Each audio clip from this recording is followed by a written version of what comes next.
Most people don't realize how much of their personal information is being bought and sold every day. Data brokers are making millions pulling details about you from public records and the internet, then packaging and selling it, usually without your consent. That's how your information lands in the hands of scammers, spammers, even stalkers. It's why you get endless robocalls and why ads seem to follow you everywhere. That's where Aura comes in. Aura actively removes your data from broker sites and keeps it off. They also instantly alert you if your information shows up in a breach or on the dark web. But Aura goes beyond data protection. With one app, you get a VPN, antivirus, password manager, spam call protection, dark web monitoring, and even up to $5 million in identity theft insurance, all backed by 24/7 US-based fraud support. Other companies might just sell credit monitoring or just a VPN. Aura gives you all of it, together at the same price competitors charge for just one service. Start your free trial today at aura.com/hidden. Protect yourself now at aura.com/hidden. You're listening to the Archaeology Podcast Network.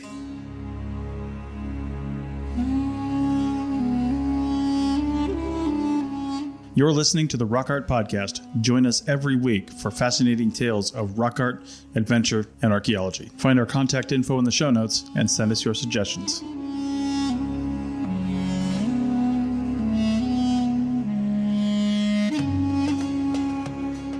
Welcome, everyone, to the Rock Art Podcast, episode 161. I'm your temporary, sometimes co-host, Chris Webster, and on today's show, we are going to talk about something called decolonization. We had a guest scheduled for today, but as those things do sometimes, it didn't pan out. So we're going to get them rescheduled, and now you're stuck with me. So I'm going to talk about this with Alan. He brought the topic to the table, and we put this together in the last few days here. Alan, why don't you bring us into the topic? Hello out there in Archaeology Podcast land and on the Rock Art Podcast. This has been something that's been sitting with me for quite a while now. And given our international platform, I kept hearing about this particular aspect of conducting rock art research and the critical need for such a perspective. If I tried to define this decolonization or decolonialization, what's been happening with the archaeological profession, as you're well aware, Chris, is we've been met with native people who are now becoming far more powerful, connected politically, intellectually, legally, and have a lot to say about how we do archaeology or rock art studies. And that's a wake-up call, I think, to those of us who maybe have not embraced such a perspective. Do you agree or not? No, I do agree. Let's try to define this term for our audience, just so people understand exactly what we're talking about. Yeah, absolutely. It's an odd term. It's one that I hadn't even used before, but I partnered with a gentleman who has been on our show, I think, only once, and his name is Jose Botello, and he just got his master's degree out at California State University, Northridge, and he did that on. It was an autobiographical portrait of his experiences in his pueblo from Mexico and where he participated in ceremonial activities that were syncretic between the Catholic religion and the native, call it Aztec or Nahua religion. Okay. Interesting. And he learned both dancing and some other theatrics that went along with it. And this was an interesting parlay. So now, when I have been working on my own research, this book, trying to fast forward in my own research in the COSOs, I found it necessary to see if I could partner with someone like Jose, who understands the ancient or archaic Uto-Aztecan perspectives and understands both Nahuatl and the religious metaphors that go along with the understanding of these, what we would call supramundane beings, blah, blah, blah. Yeah. Okay. And I have about maybe, let's say 70% of this book written, and I had him review it. It's going to be about 100 pages long. And he came back with about a 50-page review. And I was shocked. I thought I was doing a good job. And he told me in no uncertain terms that I had missed the boat. And I said, how have I missed the boat? The first thing I missed the boat about is that when you're talking about indigenous groups, ethnic units, ethno-linguistic entities, we often or almost always use the Euro-American term for them. So they're called Serrano, or they're called Kawayasu, or they're called Koso or Panamint Shoshone. Those aren't the names they use for themselves, not at all. And so that's found to be offensive and a step in the wrong direction if you're going to try to integrate or bring in a voice, a perspective, a knowledgeable insider view of what the research is that you're doing. Have you run across that or no? Yeah. And in a lot of cases in the West, specifically, I would say Nevada and California, we often have Native American monitors on site. Not only just monitors, sometimes just literally doing survey with us so they can help bring that interpretation, not just our textbook interpretations of things, because archaeologists are pretty good about describing things, but we don't necessarily know what it means. You know what I mean? I can give you the dimensions of something, but do I know anything else about it culturally? In some cases, maybe because we've studied, but it's best to have that perspective. And I can think of one particular time we were doing this project up in Northern California, and the person who runs the company actually brought a guy in from the local tribe to talk about some of the unique types of artifacts we might find on this site, because it's a somewhat unique area, and they had some interesting cultural things, and he just wanted to bring that Native American perspective in there and say, here's the kind of things you might find, here's what they actually mean, here's the context they would be found in, things like that. And it just really helped us with that perspective, because it's not a perspective that we have. We have to ask the questions. So if you can imagine moving from the physical objects or the conventional things we do in archaeological research, subsistence, settlement, technology, to the highly theoretical and in some cases, what would you call it, mystical boundaries of the religious metaphors of these groups, we're working in a whole different world, are we not? Mm-hmm. For sure. So to garner that perspective on these rather esoteric elements would be invaluable. And so that's what I've done with Jose, brought him on board, and he's going to be a co-author of this book. And also, I'm going to try to respond to all of his suggestions as best I can. So the first realm was, of course, the verbiage. So what do you call these people? Use the names that they call themselves. So you're not going to call them Kawayasu, you're going to call them Nua or Nuua, which just means person. It's Numik. Or if you're going to call the Hopi, you don't call them Hopi, you call them Moki. You call them by the name that would be their self-identifier in their own language. The next thing that they want us to do is to not compartmentalize things in such a, how would you put it, Eurocentric way or Cartesian way of thinking. We like to put things in boxes or classify them and say, okay, this is a gendered depiction of a Coatlicue analog. That would be the animal, the bird animal person that is huge in indigenous cosmology for the Aztec or Nahua people. When you see such a statue, this Coatlicue statue is like 25 tons, sits in the, in Mexico City. It's considered to be the mother. It's got breasts. It's of the eagle, and there's eagle feathers and avian legs on this particular sculpture. So what Jose told me was, you shouldn't think about classification so much or even gender so much. What you have to think about is the meaning, the purpose, the activities surrounding them, almost the psychological elements that go into an understanding of the kind of aspects of the tropes, the elements that we've got here. So when I talked about Coatlicue, he said, you think about this being, first of all, it's not necessarily definitively always a female. It has male elements to it. It's this binary opposition is not so important to the Nahua people, but it's a nurturing phenomenon that it deals with both death and life. The death side is covered with skulls all over this particular, and it's rather scary to look at in some ways, but it goes to the heart and soul of things that we may not understand or think about very much, and that is to sustain life when you're dealing with the natural world. Mm-hmm. You have to kill to live. You have to kill animals, right?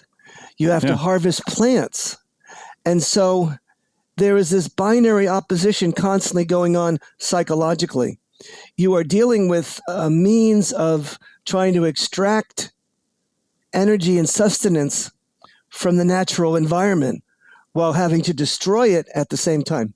So it's a destruction and creation.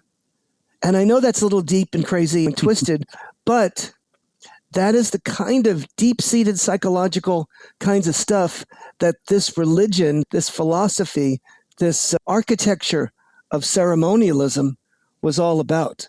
And you could tell that, my word, when you talk about the Aztecs.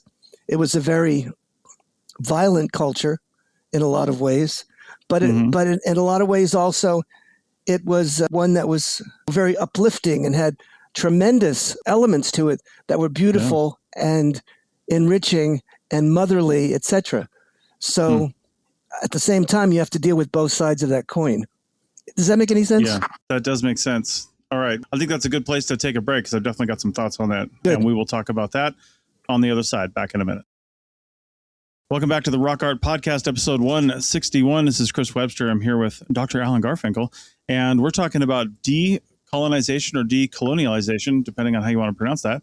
And I just was thinking that people may still be having a hard time understanding what this really means and how to apply this. And I'm currently on a drive across the country, and not to get too deep into it, but we have this membership where we can stay at museums and wineries and things like that. And you basically stay for free, but you patronize the business. And we happen to be in Midland, Texas for the night. And I'm sitting in the parking lot of the Permian Basin Petroleum Museum. And wow. Yeah, we went through it when we got here for about an hour and a half or so before they closed. And it's one of those things where if you want to understand what this is all about, in order to discuss something, you have to know how to speak the language. And driving down Interstate 20 between Midland and Odessa, literally right smack in the middle of the Permian Basin, you're seeing all these, a lot of people might know the term oil derrick, those bobby up and down things that are pumping oil out of the ground. And then you see the oil drills, and there's just a whole bunch of stuff that you have no idea what that stuff is. And not that I'm an expert now anyway, but going through that museum helped me, I think, form some of the vocabulary that I just never had. You see these things on TV, you see them driving down the road sometimes. It's just, you can't even discuss it with somebody who works in this field unless you have a shared vocabulary. And you're exactly right.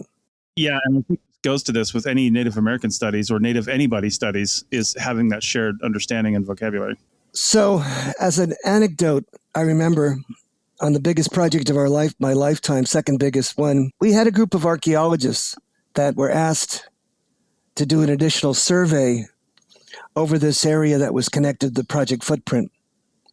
And so the two of them went out, and they were told that they were going to be tangentially on an Indian allotment, but they went ahead and went over the particular barriers that were there, there weren't many, and began to walk back and forth. There's an Indian sitting there on her property. Do you think they would stop and ask them or socialize or talk with them a bit before they began to do their shtick? No. What is it about these people? That are they afraid of talking to other people? Are they somehow intimidated by Native Americans? What's going on here? I don't know. Yeah, I don't know. You've run across this.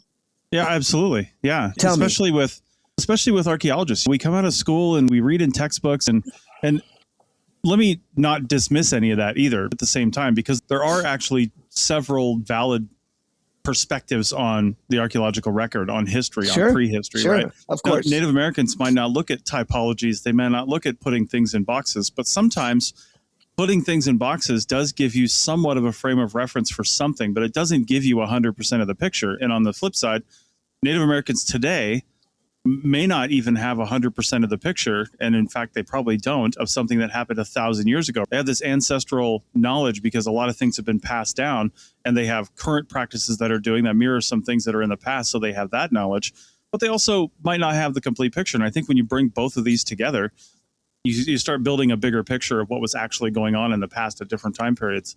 And I think absolutely. there's validity on both sides. I think there's validity on both sides, but Yeah. I do think, especially dealing with the subject matter that I have to deal with when I'm looking at the images on stone that are obviously related to symbolism and religious metaphor. Yeah. I want to give you some of the terminology that was used by Jose because it is so deep and so metaphoric and so visual in some ways.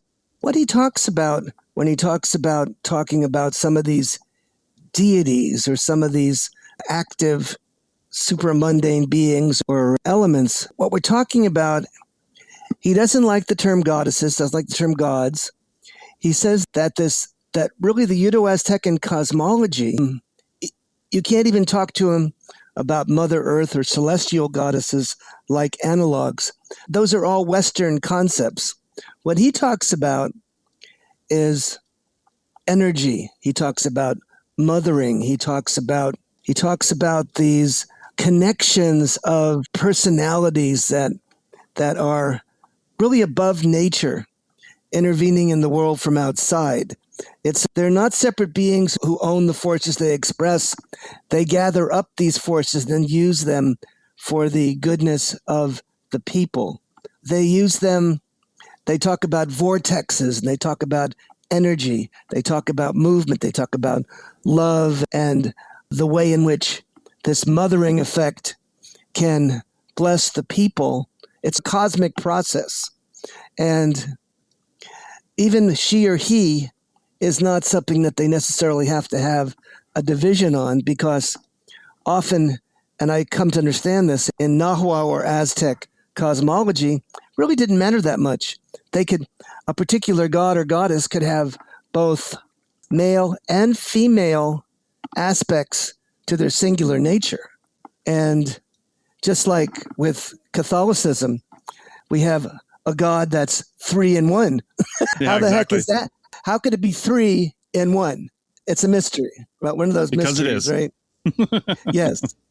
And so they're talking about keeping the world in equilibrium with this tableau of different characters. They're talking about these animal-human hybrids as personifications that are different separate entities, but yet they're important to them not by their names per se, but in what they do, how they affect the order of life, and how they can assist the people in garnering longevity, successful births, things along those lines that were rather important to Native people and to people still to this very day.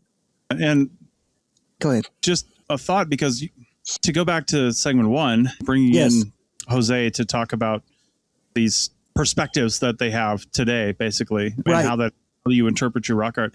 It made me think when you first started talking about this, and start talking about in segment 2 here, interpreting symbols on rock art and just what you're seeing. It's interesting to me how stuff like that develops, right? Because when you go way far back in time in North America, you see incredibly abstract symbology, right? Or at least what appears to be abstract symbology, because we can't tell what it is, right? We look at it and we're like, I don't know what those lines mean, or those swivels or circles or whatever, right? But when you get later in time, you do end up seeing things that's clearly a snake, that's clearly a person, that's clearly a sun, that's clearly a whatever, right? And it makes me wonder the development of that and how current Native American groups think about this symbology, because as you go even much later to the contact period, you start seeing things like cowboy hats and soldiers and literal representations of things that they're seeing, which makes me wonder how literal the representations are back into the past versus theoretical and abstract and religious by nature. It just, if there was a shift from abstract religious symbology to more literal representation, when did that happen? And did that ever happen? Or has it always been, hey, this is what I see and how I interpret how to draw it? And their drawing skill, their etching rock art skills just grew over time. I have no idea. It's just things I'm thinking about when you're talking about this. The earliest rock art we have, right? Paintings, believe it or not, and I think it's in there in Indonesia. Mm-hmm. It's a representational image of an animal. There you go. Yeah.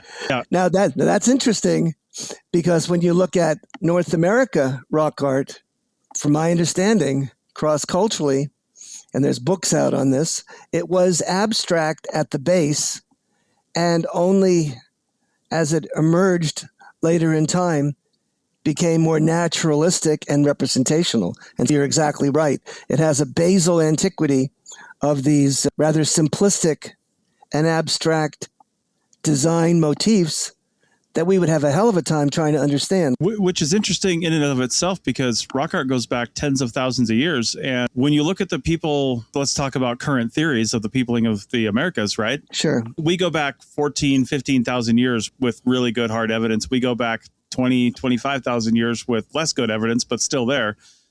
Did people who came here, because Native Americans that are here, despite what some of their cosmologies might tell them, did not spring up in North America. This was an independent birth of the human species. So they came here from somewhere else, regardless of how they got here. Did they lose that knowledge of the developing rock art that was really all around Europe and Asia at the time, when they probably would have come over, their ancestors? Did they lose that sort of ability for several thousand years, or maybe had nowhere to do it, or just didn't want to create rock art and then started over almost with more abstract relationships when people started doing rock art again, say in different parts of North America? I always wonder about that. Where did that development shift? It really is a very mysterious sort of transition. And not to get off topic, but there is a book that was written just exactly about that, and was done by a couple of my colleagues. Mm-hmm. And it's interesting, and they have this huge book. It's very beautiful and a lot of pictures and everything else. And the pictures are eye candy, and the verbiage is good. But after I read the book back and forth and even looked I felt unsettled, because I don't think it gave me an answer to that question that you and I have. How did this originate? Why was it so different? How does it come about? And that's exactly right. Now, that wouldn't bother our Native American friends. It wouldn't bother our friend Jose, because when they look at some of these images, they see motion, they see light, they see water, they see blood, they see breath. And even some of these very basic images are exactly a combination of cosmic energy that they're looking at, and talking about the connections of motion and energy and life all emitting into a single symbol. How about that? So Indeed. You get a very complex set of metaphors coming about for something that seems very simple, right? So there's a thing called a Nahui Olin, which is their version of the encircled cross. And that encircled cross has more metaphors and meanings than you can shake a stick at. We had a whole hour-long talk just about the encircled cross. Was one of our podcasts. Remember that? Yeah, I do. Yeah. And so it has to do with the cardinal directions, the four sort of chapters of a living being. It has to do with resurrection, because you see that if you're looking at the cosmos and you're checking out the dawning star, and it goes away and then comes back all again, it is Venus, and that's considered to be the meaning of that symbol as well, and a resurrection, a nighttime resurrection and a rebirth of that same star, which is emblazoned in that particular symbol. So it's one that, in general, when we talk about trying to translate the passions and the metaphors, the meanings and the power and the glory embedded in all of these images. You can only get that, I think, if you were raised in this culture, right?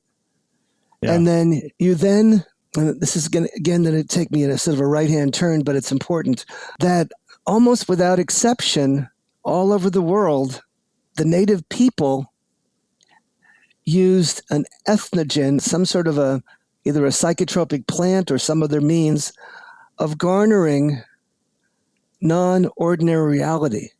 And so they could then, once they've captured that and understand the cosmic nature of the universe, that helps them get a guardian, and then they have this supernatural basis and a confidence that they would not have if they didn't have that experience.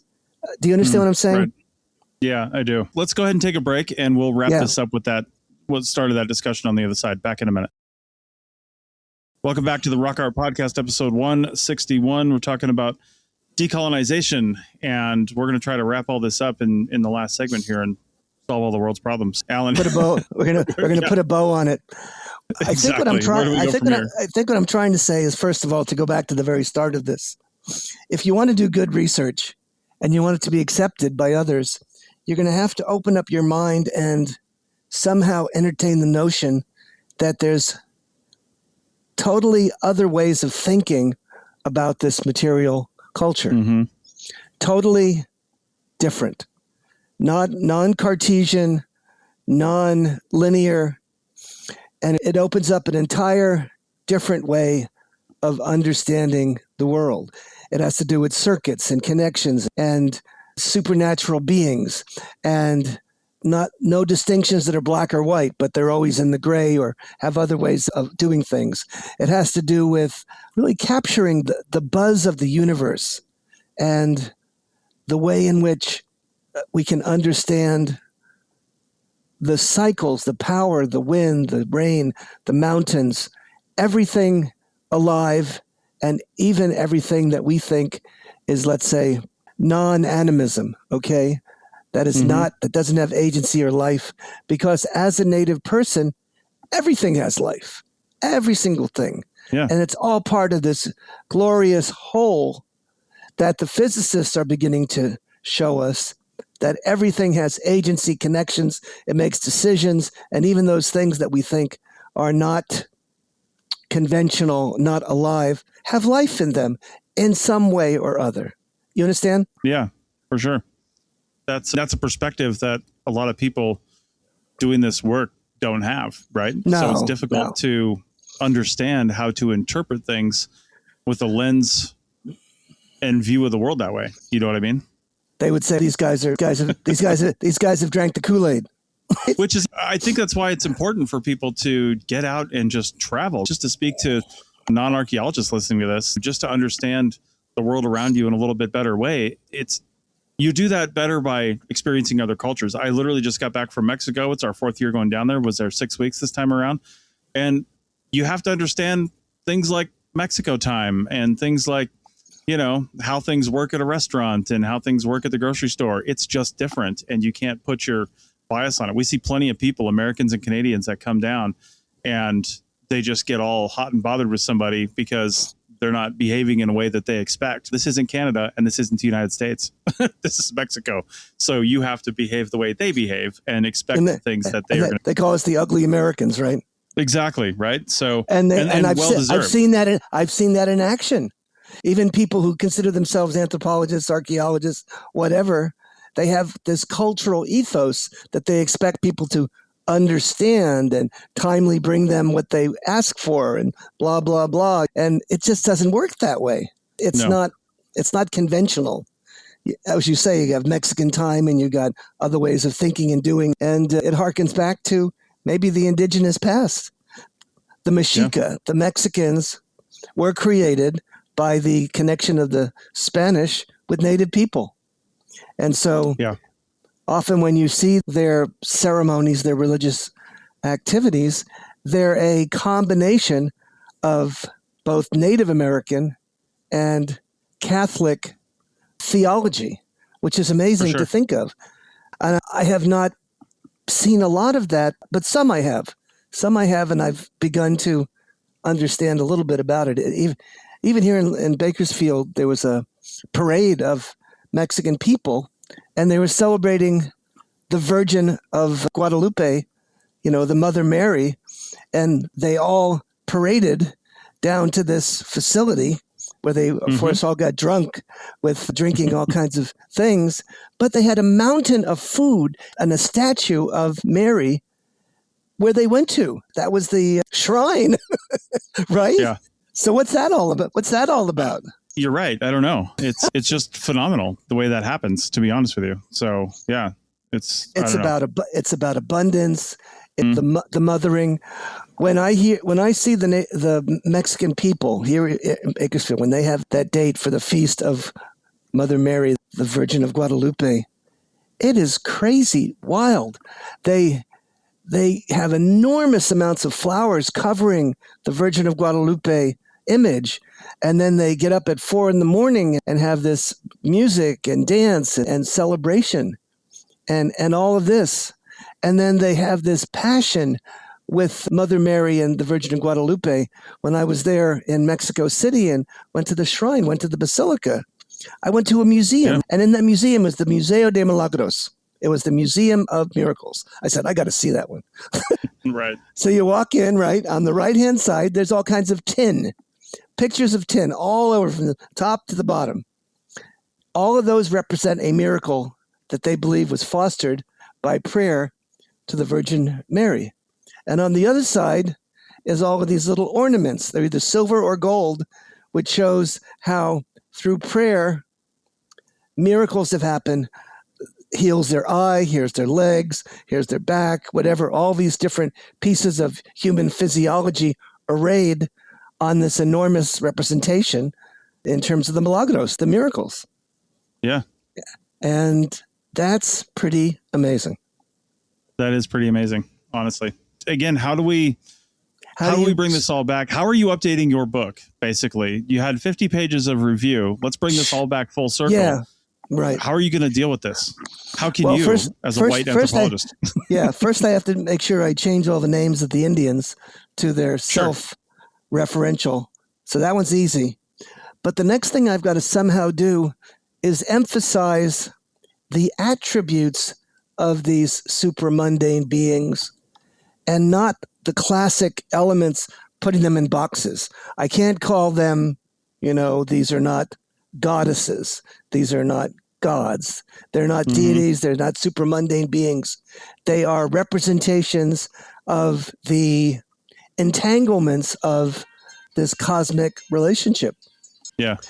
And only if you think about it in those terms can you possibly give reference to and validity to what an indigenous cosmological perspective would be about the nature of these rock art beings consistently represented as avian humans, females that are intertwined with snakes.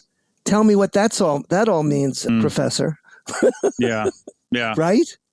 Hard to say. But I spent the better part of between 2 and 4 years with my colleague, and we traced the Uto-Aztecan theology using the serpent as the central being, and ended up publishing a book that's 70,000 words and has who knows how many pictures in it, and tries to grapple with that very concept as to how to understand what a serpent image is to these native people and how it morphs and transforms into various matters and has the ability, when you see it and touch it and live with it, it's a death metaphor, but a life metaphor.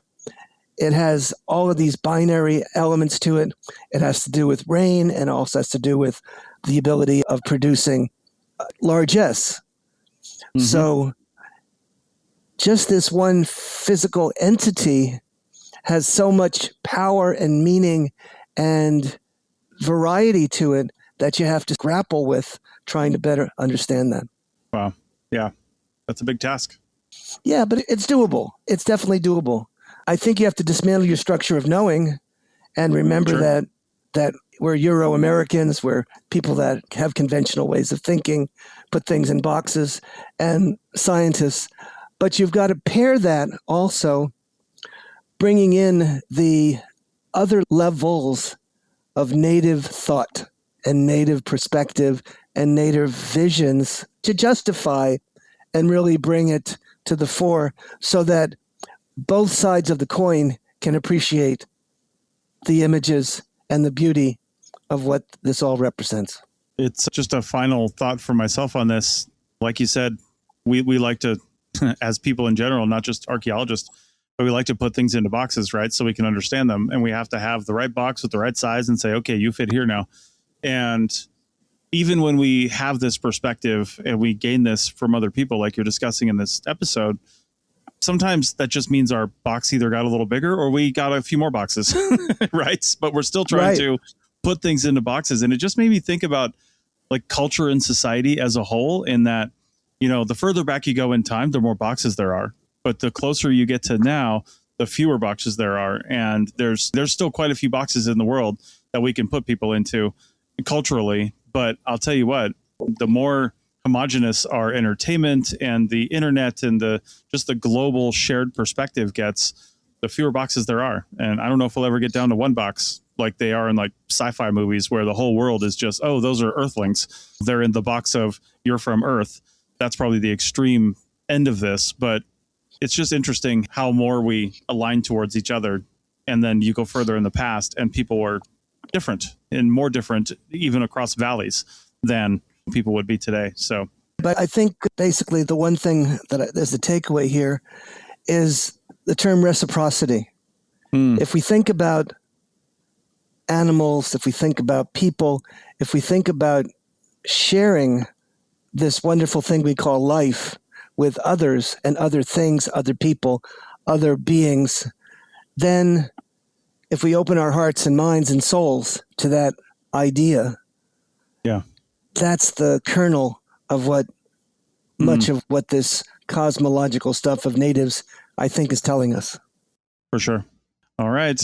With that, this has been a great episode. I know it's fun to talk about stuff like this occasionally rather than just bring on a guest or discuss a panel or something like that, because you have to have foundational knowledge, right? You have to have a foundation in some of these terms and concepts and things like that. And I hope so the audience got something out of this. And if there's anything else you're reading in your own recreational or educational or academic research and you want us to talk about it, just send a note into the show via the website, and or Dr. Garfinkel's contact information is also on the show notes. With that, I think we can end this one here. See you on the flip-flop, gang.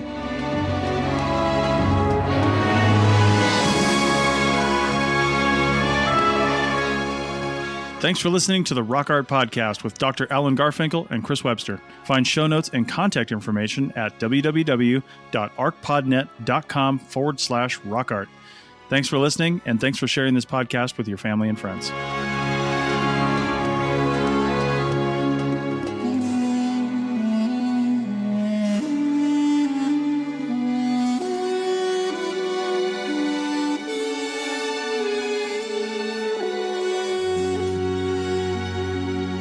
Thanks for listening to this podcast. The Archaeology Podcast Network's chief editor is Rachel Roden. Our executive producer is Ashley Airy. Our social media and newsletter coordinator is Matilda Siebrecht. The APN was founded by Chris Webster and Tristan Boyle on December 1st, 2014. We're supported by our amazing podcast hosts, many volunteers, and listeners like you. Check out membership at www.archpodnet.com/members. This has been a presentation of the Archaeology Podcast Network. Visit us on the web for show notes and other podcasts at www.archpodnet.com. Contact us at chris@archaeologypodcastnetwork.com.